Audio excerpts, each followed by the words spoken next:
Good afternoon, everyone. I'm Noshin, and I will be evaluating the CSR and sustainability performance of Volkswagen and Google through an ESG perspective. Starting with Volkswagen, the 2015 Dieselgate scandal represents a major failure of corporate social responsibility. The company installed defeat device software that manipulated emissions tests, causing significant higher levels of pollution.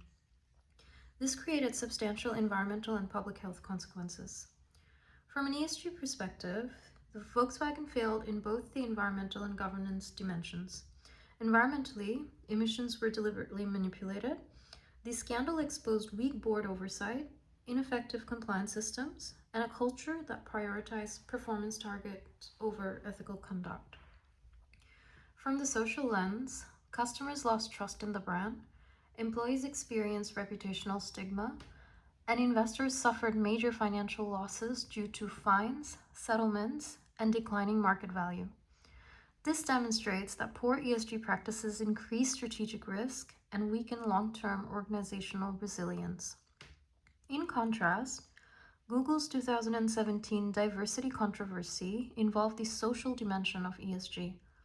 A memo questioning gender diversity created internal conflict and external scrutiny regarding inclusion, psychological safety, and workplace equity. Google responded by reaffirming its diversity policies and taking disciplinary action.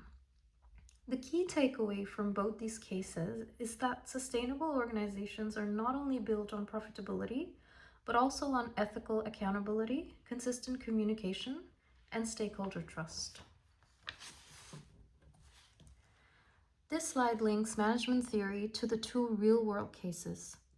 First, Carroll's CSR pyramid argues that organizations must balance economic, legal, ethical, and philanthropic responsibilities.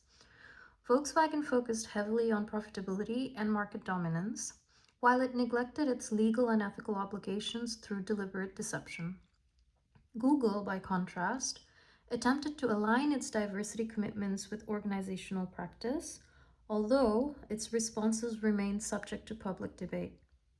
Second, ethical leadership emphasizes that leaders shape organizational culture through integrity, accountability, and value-based decision-making.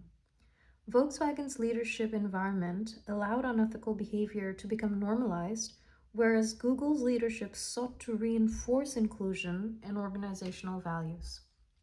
Third, French and Raven's power influence theory helps explain why these outcomes occurred. At Volkswagen, excessive concentration of expert and legitimate power suppressed employee voice, discouraged challenge, and reduced accountability.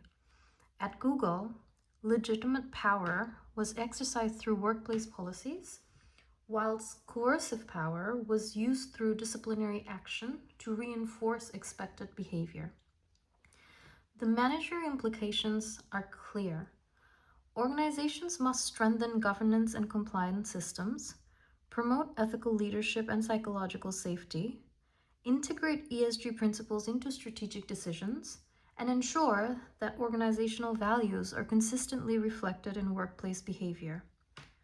Ultimately, these cases show that long-term organizational success depends on the integration of ethical leadership, balanced power structures, and strong ESG governance, and not just financial performance alone.